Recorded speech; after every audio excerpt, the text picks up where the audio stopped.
Y el otro tema es la baja de la edad de la imputabilidad, que es otro tema polémico, sí, eso ¿no? va a generar mucha polémica. Que también es impulsado en consonancia lo de las fuerzas militares. ¿Sabes cuántos años hace? ¿Cuántas notas hemos hecho de esto, Mónica? ¿Cuántos años hace que en el periodismo venimos debatiendo el tema de bajar la imputabilidad a los menores?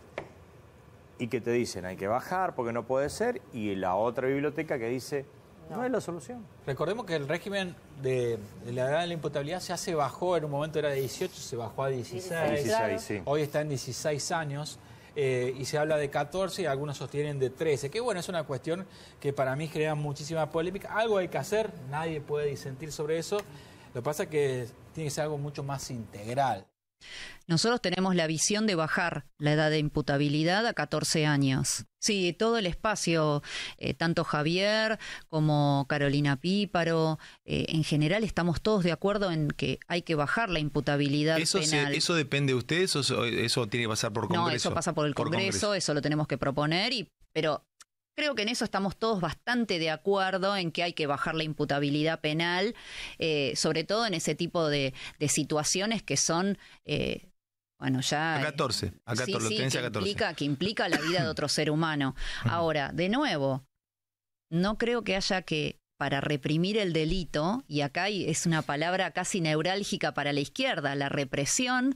el reprimir el delito a la izquierda le crea alergia y por eso estamos en este desmadre que vivimos. Yo creo que también no hay que tener dos extremos, porque es lo que te plantean los que están en calle, los que están en actuación y los que cuidan los menores. Dicen, una cosa es irse a un punto y otra cosa es irse a un punto. Hay que cambiar el procedimiento para los menores, pero también uno puede tener un régimen totalmente distinto en lo cual haya proporcionalidad. ¿O ustedes qué creen que opinan la fuerza de seguridad o los que capacitan a los menores? Que dicen, lo agarramos una vez, 2 veces, 3 veces, ¿hasta qué? Hasta que mata.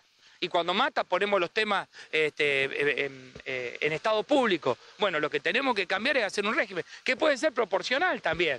No es necesario irse de un extremo al otro. Y proporcional, de acuerdo a los antecedentes, de acuerdo a la edad, de acuerdo al tipo delictivo. Tenés 16 años, tenés una patente de impunidad. Es verdad que son chicos en peligro, pero que también son chicos peligrosos. No queremos llegar a que maten, a que tengan que delinquir, a que tengan que drogarse. Es necesario un nuevo régimen penal juvenil. Somos el último país de América Latina que tenemos una ley penal antigua, vieja. Lo que tenés claro es que el sistema punitivo de privación de libertad fracasa. Y además es oneroso. No nos va bien ni acá ni en otros lugares del mundo en exacerbar las respuestas penales aún frente a delitos graves. Todas las estadísticas que hay en las provincias en general y a nivel nación marcan que el crecimiento del delito no ha sido en esta edad, entonces realmente no se explica el motivo. Sí nos preocupa que realmente creemos que los adolescentes cada vez están más lejos del acceso a los derechos básicos como es la salud, la educación, a tener atención frente al consumo problemático de sustancias, a la salud mental.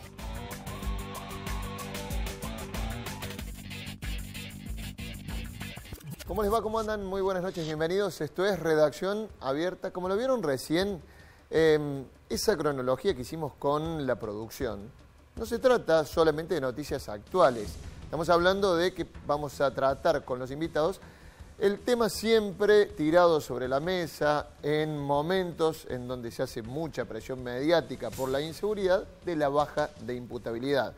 Pero allí vieron entrevistas que eran de 2018, vieron entrevistas actuales, vieron presentaciones actuales, vieron cronologías que son de 2019, cuando también se habló de la baja de imputabilidad. Podíamos irnos un poco más atrás, siempre se vuelve a tirar sobre la mesa y la verdad que llama mucho la atención que no se discuta de manera pausada, tranquila, de manera reflexiva. ¿Por qué?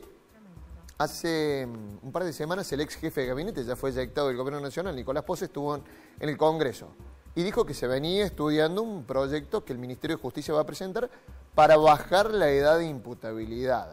Ya lo había adelantado la ministra de Seguridad de la Nación, Patricia Bullrich. Lo vieron recién, la vicepresidenta Victoria Villarruel también habló sobre un consenso del Gobierno Nacional de bajar la edad de imputabilidad. Pero en la última semana, hace un par de días nada más, lo escuchamos también al gobernador Yarlora. ¿A partir de qué? De un crimen que se comete en Río Cuarto por un menor. Y bueno, se vuelve a tirar el tema sobre la mesa. El tema es ese. Lo tenemos en caliente siempre que ocurre esto. ¿Cuál es el régimen actual? ¿Qué incidencia tiene la participación de adolescentes en delitos? ¿Cómo funciona en otros países? Vamos a tratar de parar la pelota y hablar reflexivamente sobre esto, si realmente tiene una incidencia grande o no. Por eso hemos invitado a un panel bastante variado y capacitado. Gloria Álvarez es licenciada en Trabajo Social, Héctor Suárez es psicólogo social y María Suárez, María de los Ángeles Suárez, es abogada. ¿Cómo les va? ¿Cómo andan? Buenas noches. Gracias por venir. Buenas noches. Gracias. Bueno, una primera mirada para encarar este tema, Héctor. A ver, hay un debate que está puesto sobre la mesa. El tema es cuándo se tiene ese debate. Sí, creo que esto obedece primero a un análisis, a poder entender desde la academia las prácticas, ¿no? Cómo se viene dando esto, ¿no? ¿Qué es imputabilidad? Cuando hablamos de la intención, voluntad y discernimiento, ¿no? Esto estamos hablando cuando decimos imputabilidad, y estamos hablando de menores, estamos hablando de jóvenes que están en una situación, que están inmersos en un contexto social que lo determina y que determina sus conductas. Entonces, cuando podamos hacer ese análisis, recién ahí podremos empezar a pensar las alternativas de soluciones, que seguramente las hay. Bien. Gloria. No, yo creo que básicamente tenemos que analizar las causas por las cuales los niños cometen delito. A ver, un niño no nace siendo delincuente. Vive en una familia, en un contexto de violencia, porque la pobreza es violencia, donde cuando niño la familia pudo contenerlo muy bien, ya en la preadolescencia comienzan a surgir los problemas. Porque, desde mi experiencia laboral, yo lo que pude darme cuenta es que cuando comienza la preadolescencia, empieza ya dejan de ser los papás ídolos para ser los papás de barro, que se caen y que no saben nada, la etapa de rebeldía del niño, los padres no saben contenerlo. Entonces, la escuela, dejan la escuela, el grupo de padres influye muchísimo y son padres que, como siempre nos dicen, se me fue de las manos. Quédate ahí porque paso a María para que me des también su punto de vista, digamos, tu primera impresión sobre lo que se está debatiendo ahora públicamente. ¿Te parece que tiene profundidad o no? Porque también en otros momentos, esto va para los tres, para que lo charlemos acá, se soslaya este debate, no se lo habla, no se lo trata, y bueno, viene un gobierno de extrema derecha como punitivista, tira estas cartas sobre la mesa y uno dice, ¿es el momento para debatirlo ahora o no? ¿María? Justamente lo que vos estás diciendo y lo que surge, digamos, tiene que ver con un concepto que no es nuevo, no lo traigo yo, que tiene que ver con el populismo punitivista, que es justamente eso, una herramienta que utilizan los partidos políticos para utilizar al Poder Ejecutivo y al Poder Legislativo, en este caso a través del Congreso, sancionando leyes, para calmar una cierta opinión pública que está alarmada, también fomentado por los medios masivos de comunicación, que selectivamente eligen qué noticias sacar a la luz y qué perfil de determinados jóvenes es el que se decide mostrar. Por lo general los adolescentes que son, y no solo los adolescentes, las personas que son captadas por el sistema penal, no somos todos, no todos, por más que todos quizás podamos o no cometer delitos, no todos somos capturados por el sistema penal. Por lo general son personas que no han tenido los mismos pisos de igualdad que el resto. En esto me refiero a acceso a la educación, acceso a los derechos de salud, acceso a la participación ciudadana. Entonces, en ese marco, ¿qué pasa con los adolescentes? ¿Qué pasa con estamos apuntando a que ese es el sector más violento. Y la verdad es que los números no indican eso. No es algo que diga yo, de nuevo, la misma UNICEF ha dicho que del total de delitos solamente... Eso es importante, puntualicen eso. Voy a decir, los números no son importantes. De la totalidad de delitos que el 1% es cometido por adolescentes de menos de 16 años. ¿El 1%? El 1%. Sí. Otro número que me parece, por eso me parece que quizás en esto sirve para ejemplificar y ver cuál es el panorama. El 68% de los niños, niñas y adolescentes son pobres. Ahí tenés un reservorio de violencia que facilita el delito. no porque necesariamente si alguien es pobre vaya a cometer delitos, pero sí es más fácil que una persona que ha sido violentada por el Estado desde sus necesidades más básicas devuelva y responda de la misma manera, con la misma violencia. Me pongo el abogado del diablo, cuestión que no me gusta hacer, pero viendo y sabemos más o menos la posición que, digamos, siempre somos claros con la audiencia, digamos, la posición que tenemos acá, digamos, a mí tampoco me parece que vaya a ser una solución bajar la imputabilidad, a la edad que sea, ¿no? Esto no es una discusión de 14, 15 años, 13, digamos, y demás.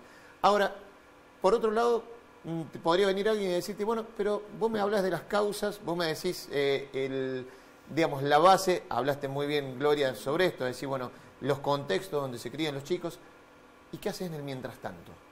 ¿Héctor? Construir oportunidades.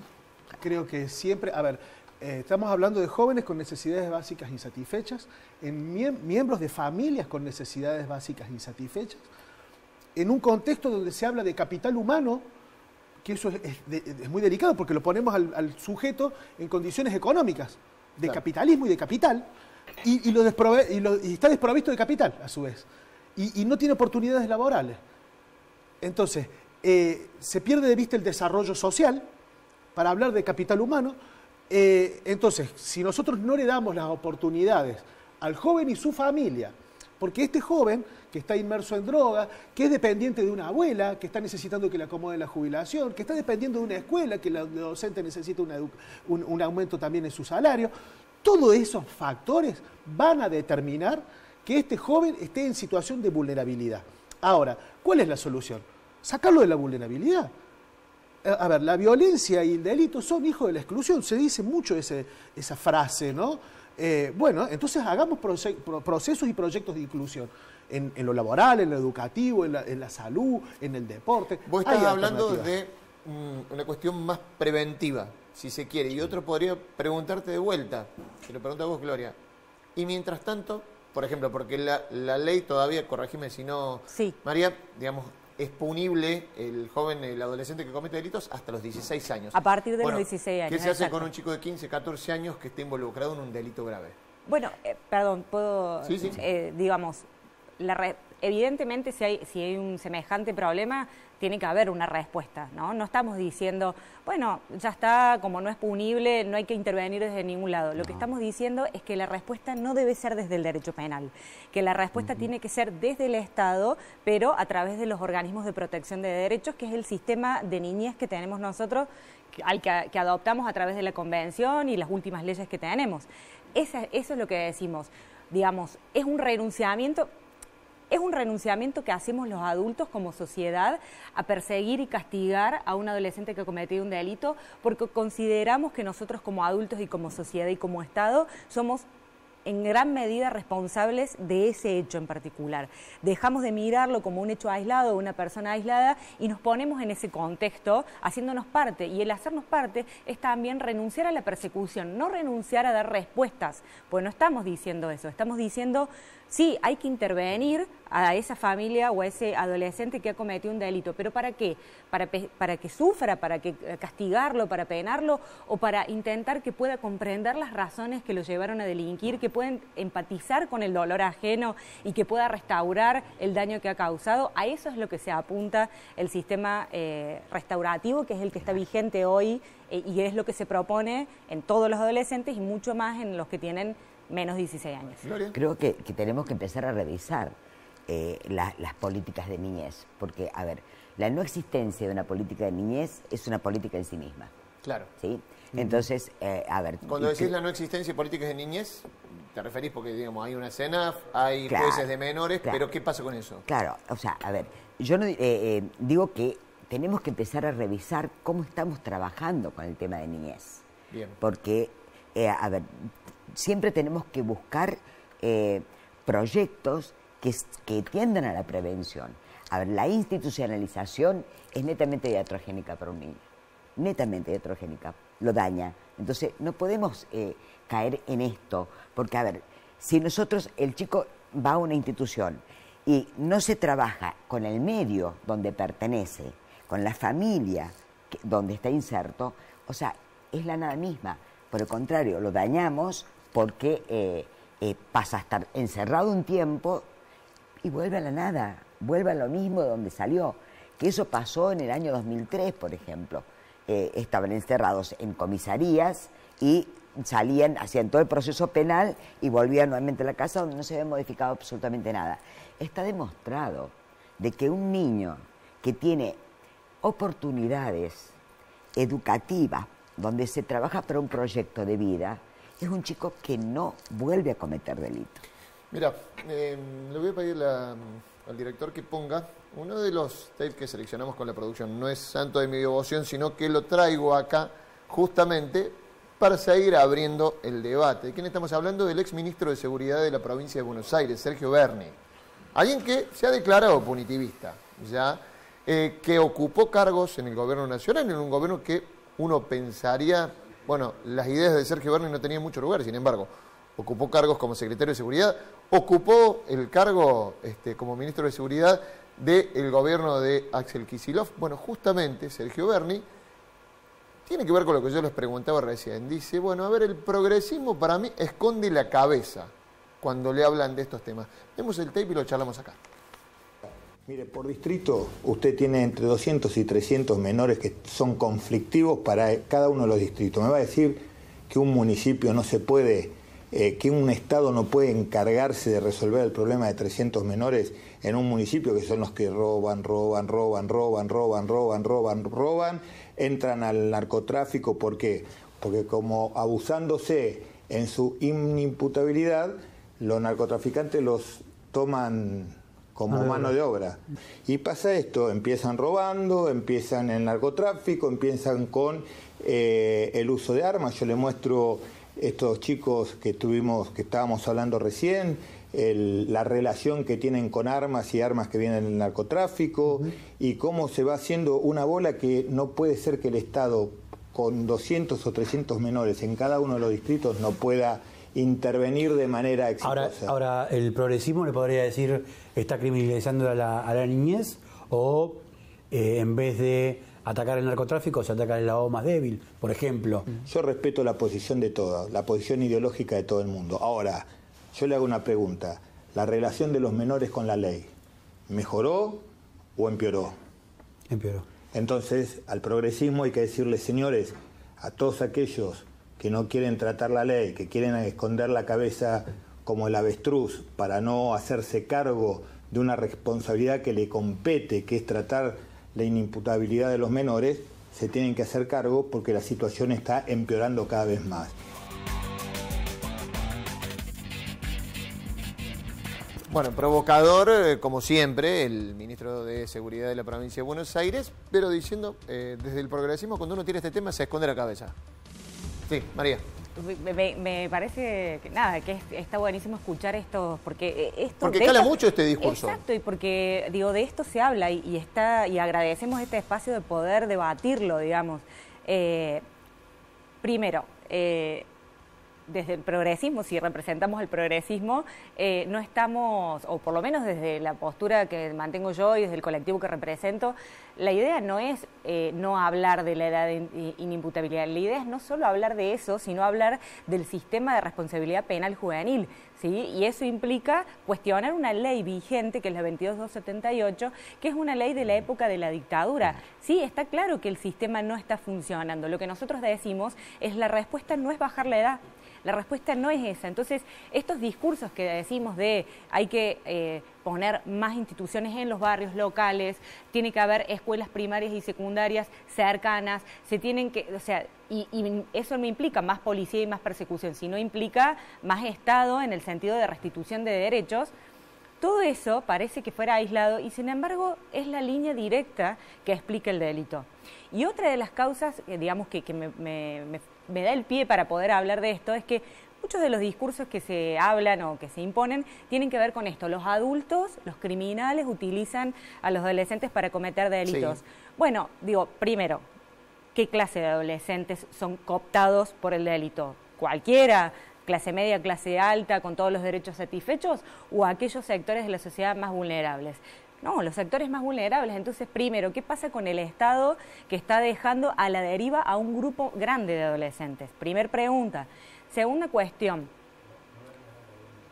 Si el niño o adolescente es capturado por criminales, entonces lo vamos a castigar a él en vez de castigar al adulto. Y eso es algo que ya existe en el Código Penal. Hay una agravante genérica que cualquier delito que se cometa con presencia de personas de menos de 18 años implica para el adulto una mayor penalidad. Entonces, ese argumento, la verdad es que pierde sentido. Y otra cuestión más que tiene que ver con la pendiente resbaladiza que va de la mano de esto es, está bien, bueno, bajemos la edad, ¿a qué edad? ¿A 14? Bueno, van a capturar a los chicos de 13, bueno, la bajemos a 12, van a capturar a los de 10. No es la respuesta, no es la solución. Ya voy a vos, Héctor, pero le quiero saludar a Victoria Silov, que se suma a este debate, abogada diplomada en Seguridad Humana y Derechos Humanos. ¿Cómo andas, Victoria? Buenas noches. Gracias por venir. Gracias a ustedes. ¿Tu mirada sobre el tema? Coincido con lo que decía María. Desde lo jurídico, netamente lo técnico, en Córdoba se viene trabajando hace muchísimo tiempo con lo que es, en el fuero concretamente penal juvenil, con lo que es la mediación penal juvenil, que bueno, el año pasado se instauró un protocolo de justicia restaurativa en lo penal juvenil.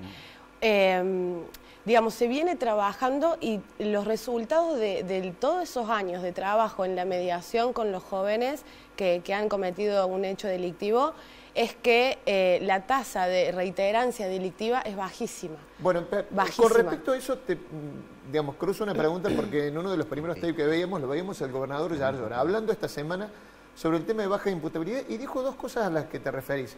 Una, el tema de la reiteración. Dice que el problema era con aquellos que reincidían. Y otra, que es un discurso también que cala mucho, esto de la puerta giratoria. Dice el gobernador, nosotros hablamos con la gente que está en la calle y nos dicen, entran por una puerta, salen por la otra. Dicen, bueno, vos decís, se viene trabajando de otra manera.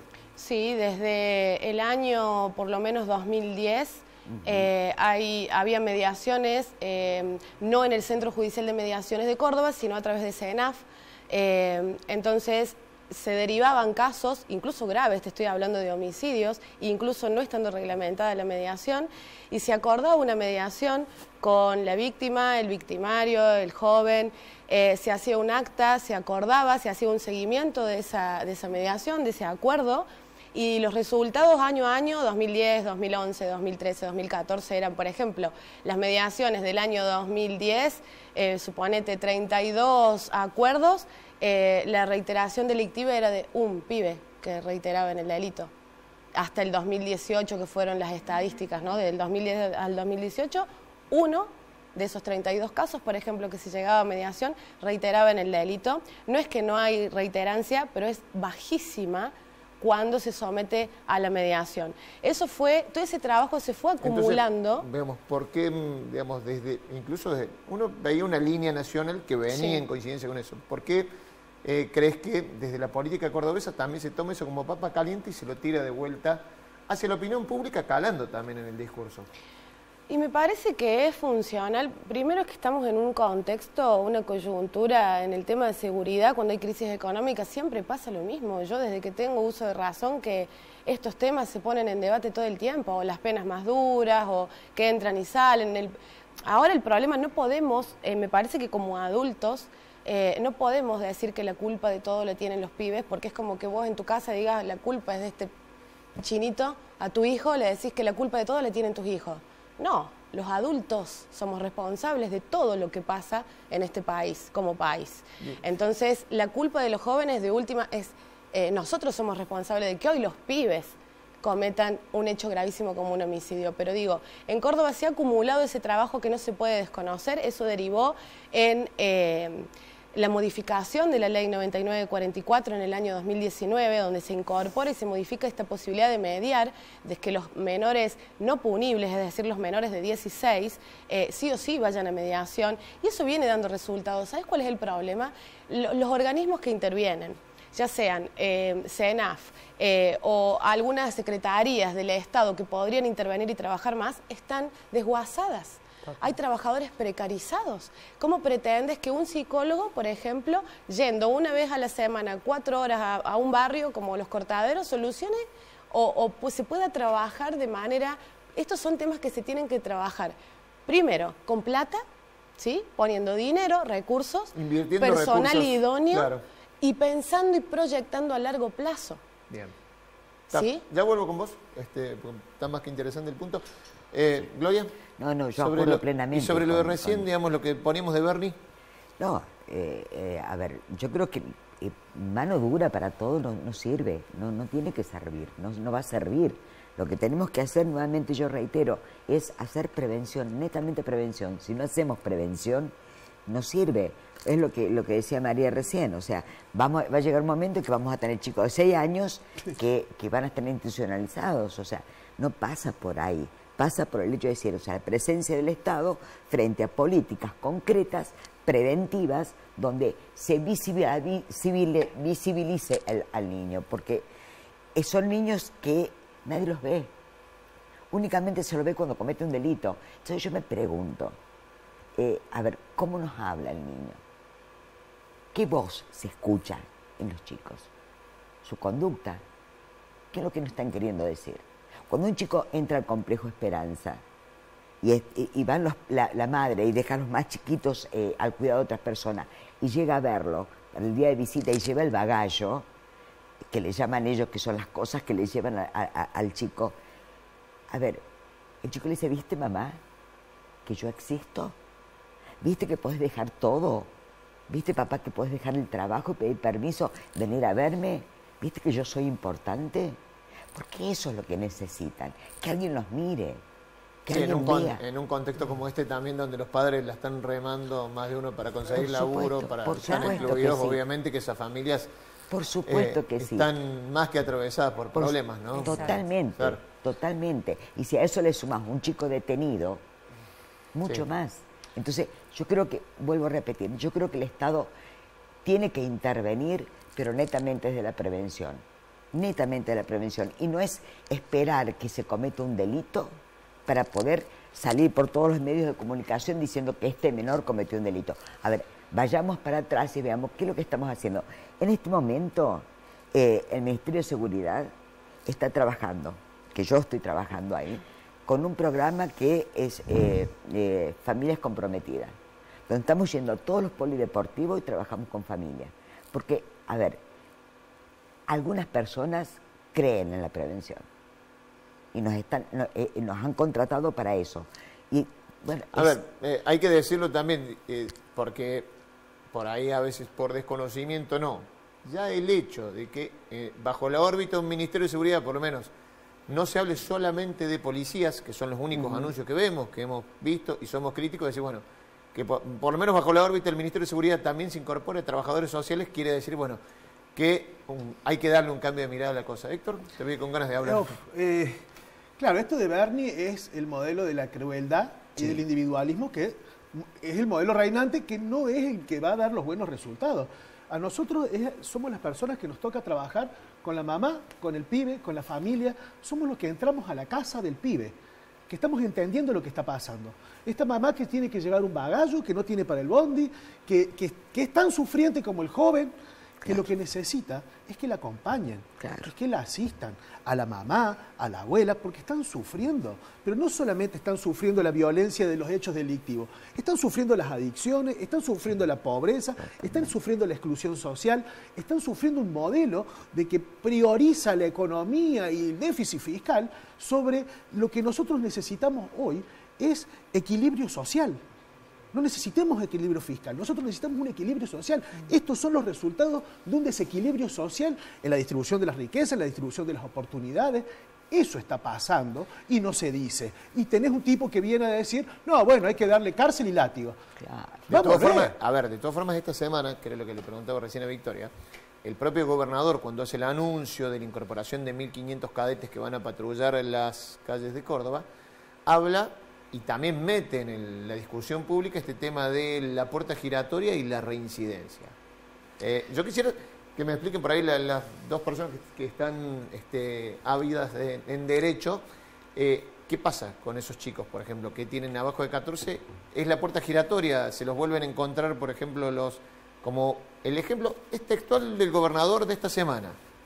La gente, los agentes de calle nos dicen que se los vuelven a encontrar al otro día delinquiendo. Bueno, es que lo que habría que preguntarse es qué pasó con ese adolescente cuando volvió al barrio. ¿Realmente se les garantizaron oportunidades? ¿Realmente se le permitió estar inscripto en la escuela? ¿O porque la verdad que es muy problemático se lo termina echando sin digamos, contrario al derecho de educación garantizado por todas las convenciones, se lo termina echando de la escuela? Y no es demonizar a la escuela, porque digo, hay que ser docente de un barrio marginal y ponerle el pecho a eso, pero están solos los docentes, están solos los adolescentes, ¿a qué espacio vuelve, no? O sea, ¿cuáles son las oportunidades que tiene ese barrio? Entonces, claro, yo coincido que tenemos que darnos un debate serio respecto de qué pasa con los adolescentes, pero un debate que nos incluya, ¿no? O sea, es muy fácil depositar en un otro las razones de todos los males y pensar que, bueno, si los extirpamos de la sociedad, entonces vamos a estar mejor. Me parece que un análisis un poco más serio y más comprometido es pensar qué cuota de responsabilidad tenemos nosotros y, por tanto, si pensamos qué cuota de responsabilidad, también nos habilita a pensar qué cuota de respuesta podemos dar. Digo, pues si pensamos que nosotros no somos el problema y el problema está allá, la respuesta siempre va a estar por fuera. Y digo, somos sociedad, somos Estado, formamos parte de un todo. ¿Victoria? Sí, coincido. El tema de esto de que entran y salen, en realidad el menor de edad no punible, justamente, no queda detenido ni preso. Se devuelve al hogar y en todo caso, sí, el juez a cargo de ese niño tiene que evaluar, primero conocerlo, ¿no? Tener una entrevista personal, mirarlo a los ojos, conocer a ese niño que antes que nada es un sujeto de derecho, ¿no? Conocer su historia personal, conocer su núcleo familiar, su barrio, y todo eso, bueno, lleva tiempo y dinero, como digo, ¿no? Con un equipo técnico, con un montón de elementos que hacen al mejor hacer judicial y a la mejor decisión. Pero en todo caso, un seguimiento que no se está haciendo, que no se hace. No, porque está colapsado, pero en todo fuero, sobre todo el penal, está si uno colapsado. Uno habla y va recorriendo las opiniones de las personas que trabajan en la justicia de Córdoba y muchos te dicen hay que debatir un régimen penal juvenil nuevo. Digamos, ¿qué dicen con esto? ¿O qué quieren decir con esto? No sé la verdad qué querrán decir. Yo percibo que en Córdoba se ha venido trabajando. Te diría que deberían haber sido más los casos. O sea, para mí lo de la mediación es algo absolutamente novedoso en el fuero penal juvenil, incluso en el fuero penal, pero son casos que son mínimos si los comparas con el porcentaje total de jóvenes que han cometido delitos. Los que van a mediación son pocos. Esta última ¿Porque también por esta falta de infraestructura o de inversión? Yo creo que puede ser eso y puede ser también el tema de los criterios para seleccionar qué casos y qué jóvenes pueden ir a mediación. Uno de los problemas que, primero te termino de responder lo otro, es que el juez, antes que una medida de encierro, sí puede tomar medidas cautelares. Y las medidas cautelares tienen como primer objetivo el interés superior de ese niño, niña o adolescente, ¿no? Que va de la mano con los estándares de los tratados internacionales. Es decir, buscar el desarrollo integral de ese niño. Si el niño se lo excluye del hogar es por su bien y en un instituto o en un lugar donde supuestamente va a poder desarrollar todo lo que en su hogar no puede y son temporales por un tiempo, ¿no? Por eso que se lo vuelven a cruzar en el barrio. Bueno, quizá hay que revisar cómo están trabajando los institutos, ¿no? Y ahí sí, los recursos tienen que bajar esos lugares. Hoy, uno de los límites para no acceder a la mediación es si hay un consumo problemático grave de sustancias, bueno, se evalúa y quizá el pibe entonces no vaya a mediación. Y ese es un tema para mí fundamental en este tema y que no lo he visto que se esté hablando mucho. El consumo problemático en niños, niñas y adolescentes. Cualquier adulto que camina en las calles de Córdoba sabemos, y más en los barrios, que hoy un pibe de 8 o 9 años está consumiendo en la vereda. Y eso nos tiene que alarmar, porque eso termina quizá en un crimen mucho mayor después. La vida de ese niño termina no valiendo nada para él. Él percibe que su vida no vale nada, consume, entra en esa cadena de consumo y queda solo. Entonces, el mensaje es: mi vida no vale, la tuya tampoco. Revertir eso, pero por eso digo que hay que pensar en políticas de seguridad porque a largo plazo, porque una de las preguntas que me han hecho a mí es: ¿pero y qué le decimos a la víctima? a la familia de ese hombre que mataron estos chicos. Sí, no tengo la respuesta a eso. Obviamente que es un dolor, es una injusticia. No digo que no, el hecho es espantoso, es horrible que un niño llegue a cometer ese hecho, un adolescente.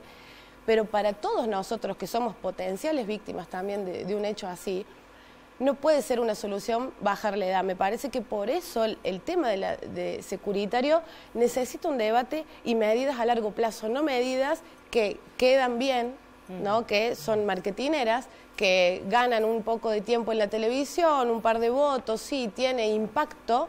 La sociedad en general la escucha y en la no reflexión dice, sí, está bien, cometió ese hecho y bueno, que tiene que estar preso ese chico y no estar en la calle, ya está, no sirve, ese chico ya no se recupera. Y no pensamos políticas a largo plazo, que incluso a la víctima le sirve, porque la idea de la víctima, yo te puedo asegurar que la mayoría de las víctimas lo que quiere es que nadie pase por eso. Claro. No que el pibe vaya preso, que nadie pase por eso quieren.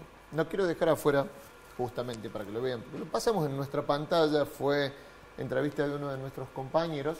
Hemos seguido mucho el caso del asesinato de Sebastián Villarreal. El barrio Jofre Norte fue asesinado, ultimado de disparos para robarle su moto por un chico de 17 años que está siendo tratado y le han pedido la prisión preventiva, y por un menor de 14 años. Y siempre se reitera que las víctimas, bueno, en caliente, obviamente van a querer la baja de la imputabilidad. Escuchen lo que nos decía Jimena Villarreal hace algunos días, hablando sobre este proyecto de baja de imputabilidad, tras haber sufrido hace un mes y medio nada más el asesinato de su hermana. Creer que llenar las cárceles de niños y de jóvenes va a solucionar el problema de la inseguridad que tenemos es absurdo y muy injusto con la vida de esos niños y esos jóvenes, ¿no? Hay una cuestión estructural de pobreza, de desamparo, de soledad, de maltrato, de distintos maltratos, distintas violencias institucionales, policiales, que se dan en la vida de muchos de los niños y jóvenes que después terminan teniendo un arma y se llevan vida con ellos, ¿no? Como fue el caso de mi hermano. Bajar la edad de imputabilidad no va a garantizar que esto no vuelva a pasar. De hecho, va a favorecer a que esto pase. Lo que ayudaría a que esto no suceda es que las personas que ponen un arma de 1 millón y pico de pesos en la mano de un joven de 14, 17 años tengan condenas más severas, y que está ahí el tema. No en buscar a los pibes, sino en buscar a quienes generan estas asociaciones ilícitas y que sean imputados también por homicidio cuando esto sucede, ¿no? A mi hermano lo asesinó un pibe de 17 años.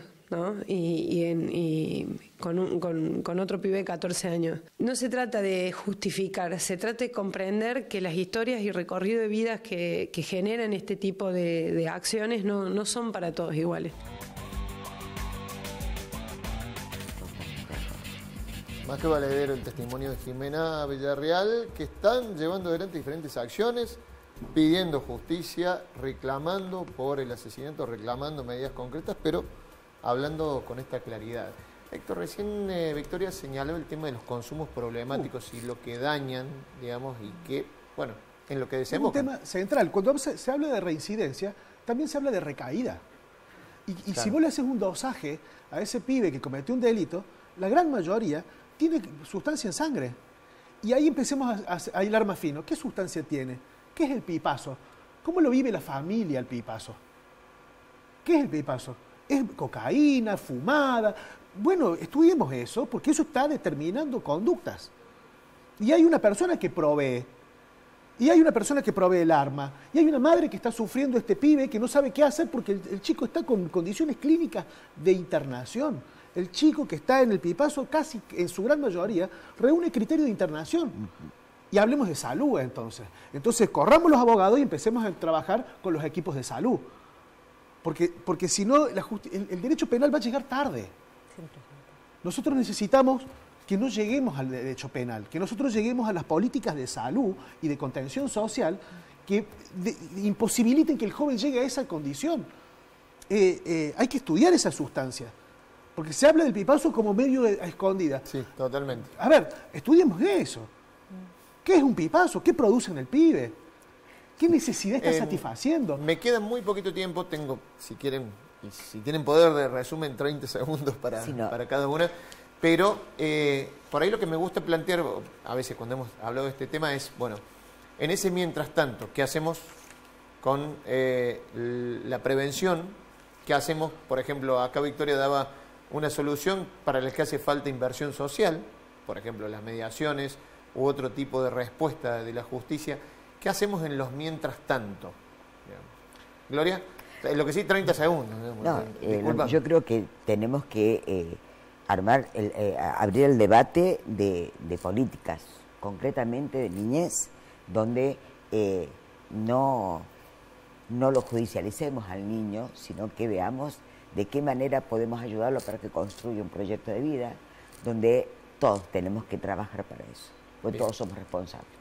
No me queda más tiempo, les agradezco a los 4 Gracias por haber estado más que claro, y la verdad que siempre nos gusta poner un poco el pie en el freno y charlar sobre estos temas. Nosotros nos vamos a la primera pausa en Redacción Abierta y a la vuelta hablamos sobre jubilados y jubilaciones, las víctimas de la motosierra, la licuación, sí, los jubilados que tuvieron una buena noticia parcial esta semana. ¿Se va a concretar? ¿No? Bueno, hay amenaza de veto por parte del presidente. Pausa, ya venimos.